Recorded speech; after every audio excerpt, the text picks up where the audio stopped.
This is a story based on one from Norway, and this is how I will tell you the story of the old man and the devil's millstone.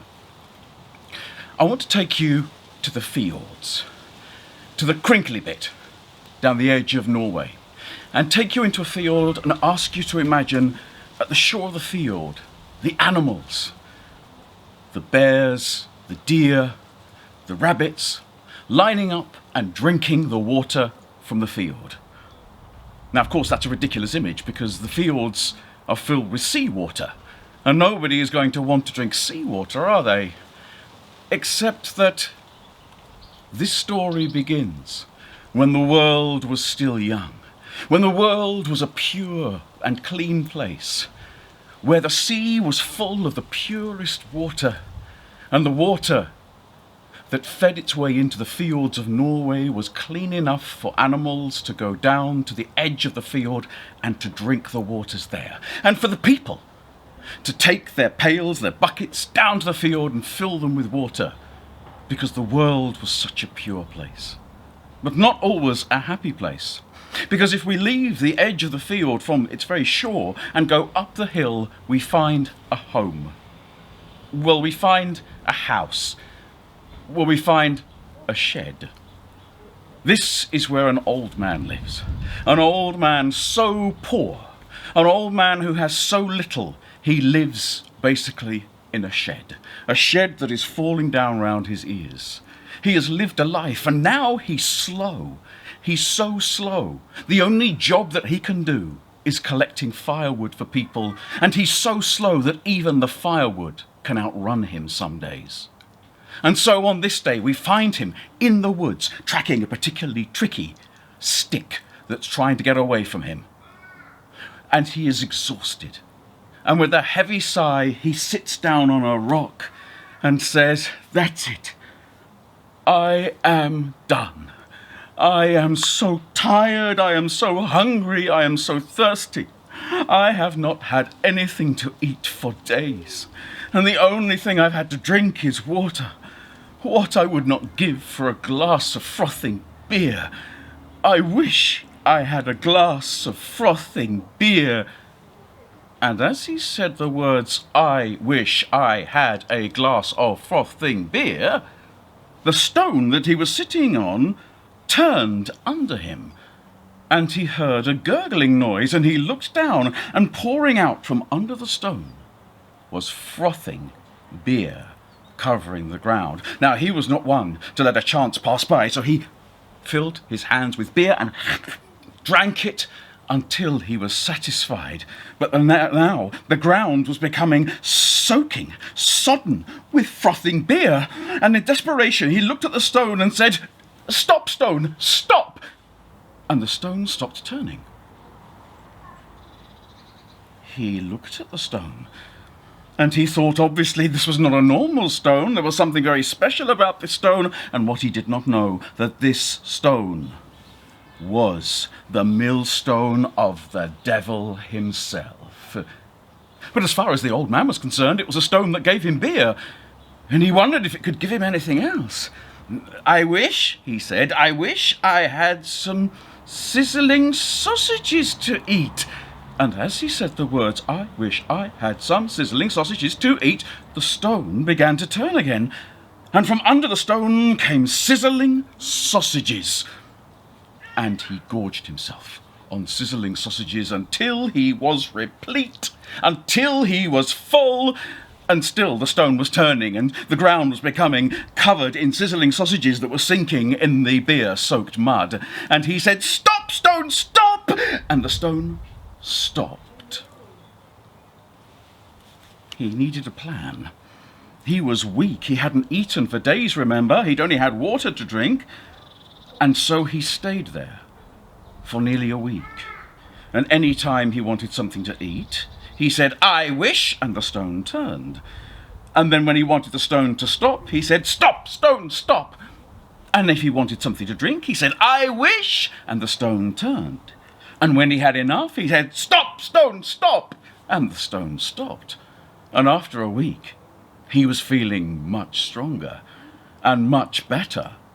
And so very carefully he lifted the stone up onto its edge and then started to roll it through the woods. Now remember, he lived up a hill, so it took him a long time to get home. But that was okay. He could stop, and any time he wanted something to eat, he simply wished for it, and the stone turned until he said, "Stop, stone, stop." Any time he wanted something to eat, he simply wished for it, and the stone turned until he said, "Stop, stone, stop." Eventually, he reached his little shack, and he looked at his little fallen down shed, and he said, "I wish I had a decent home to live in." And as he said those words, "I wish I had a decent home to live in," the stone began to turn. And from under the stone came planks of wood that flew up into the air. He ducked as bricks flew around him. Panes of glass appeared from nowhere. And in a matter of hours, where there had been a shed, there was now standing a home that was getting bigger and bigger. So he said, "Stop, stone, stop," when the home that he now had covered the whole of the top of the hill. He went inside, and of course it was very bare in there. "I wish," he said, "I had a bed." And the stone turned, and flying out from under the stone came what can only be described as a flat pack, as purchased from a well-known Swedish home store, which assembled itself for him. And as he wished for more and more furniture, it filled the house, and every time he had a piece of furniture he wanted, and he needed to stop the stone, he said, "Stop, stone, stop!" And the stone stopped. But now he wanted more. He wanted people to respect him. He had been a poor old man living in a shack for many years, and he wanted respect. He wanted people to need him. Now, what did the people need? Well, they needed food, but they could get food elsewhere. They needed drink, they could get drink elsewhere. They needed clothing, they could get what they wanted. The one thing that was quite difficult to get hold of was salt. And you need just a little bit of salt to make your food taste palatable. But if everybody in your land needs a little bit of salt, that's a lot of salt that people need. And so he looked down at the stone that was now sat permanently in the middle of the big room of his house, the hall of his house, and he said, "I wish I had salt."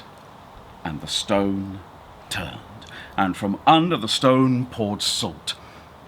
And he filled bags with salt, and he sold the salt to his neighbors. So soon he was very rich, because he was the main supplier of salt.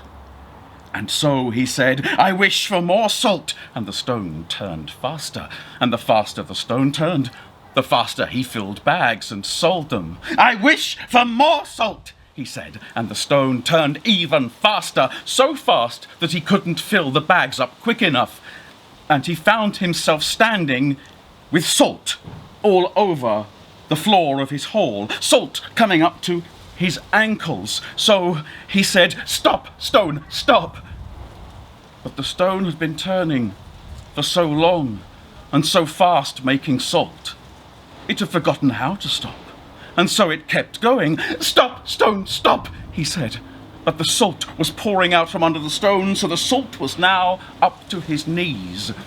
"Stop, stone, stop," he cried. But still the stone was turning, and the salt was going over his knees, and he realized he would drown in salt.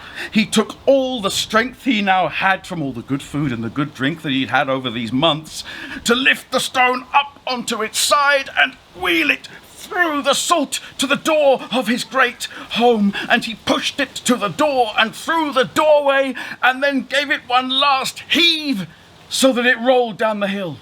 And as it rolled down the hill, it sprayed salt as it went, covering the ground and creating a path of salt from the top of the hill all the way down into the fjord, as the stone rolled down to the edge of the water and into the water, where it continued to turn and where it turns to this day.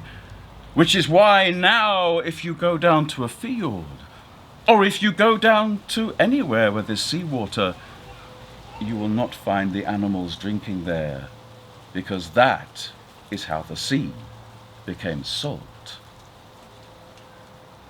And that's the story of the old man and the devil's millstone. And that was how I have told it to you.